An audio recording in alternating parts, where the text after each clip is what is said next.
How to Train Your Dragon: The Hidden World.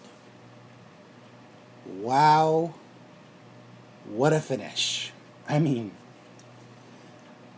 the actors, the animators, everyone, they brought their ultimate A game. This has got to be the best of the Dragon series. You got to see the rest of the franchise in order to appreciate it fully, but even if you're going in blind, there's plenty of uh, exposition that's not annoyingly obvious in order to help you understand what's going on.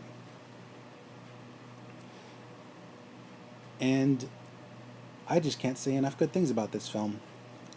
First, let's talk about the cast. Jay Brucknell, America Ferrera, uh, the rest. Once again, they're at the peak of their performance. I'm guessing the animators were in the room when the actors were doing the voices because you don't see CG animation. You see the actors and their personal nuances.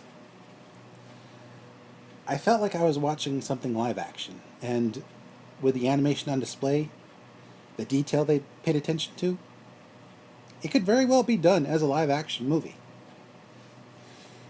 Um, and then, of course, there's the villain. This guy is the anti Hiccup. He's the Joker to Hiccup's Batman. He is basically Hiccup if Hiccup had killed Toothless in the first movie.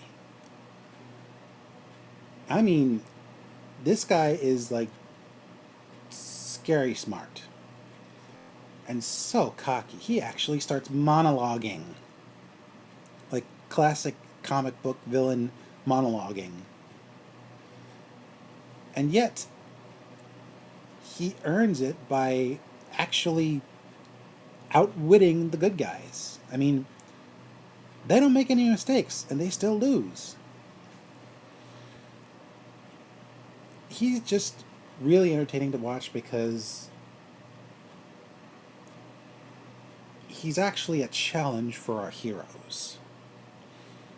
And so unrepentant. Even though he's destined to lose, he refuses to accept the possibility of something other than his beliefs. I don't want to go into too much detail to not spoil it, but basically, this guy is like some kind of fundamentalist. He's got this, I believe the term SF put it as intellectual inbreeding. His beliefs are his beliefs are his beliefs are his beliefs, and no amount of evidence is going to change it. He's both sad and frightening. Now let's talk about the animation. Once again, the team has outdone themselves. Clearly, they need more money because they deserve a serious raise. The detail in the dragons, there are some close-ups of Toothless, and his flesh looks organic. He's like an evolved Gila monster. And the sand, which is coarse, rough, irritating, it gets everywhere. It's so detailed, I almost think I'm looking at real sand.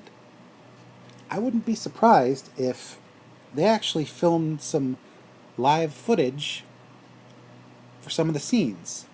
The animation looks that good. And finally, let's talk about the story. It's a pretty satisfying conclusion.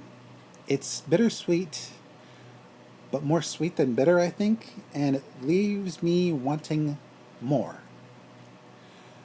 Technically, this is the end of the Dragon franchise, but I kind of want to see a spin off where the next generation after Hiccup prepares the world for the return of the dragons, basically. Technically, this isn't a spoiler. The dragons have to disappear. And I kind of want to see what comes next. I know it's not going to happen, but you never know. Audiences and critics are on pretty equal footing when it comes to how good this movie is. It is really, really good. Definitely worth at least a 2D movie ticket. This is Mr. J signing out and reminding you dragons are never not awesome.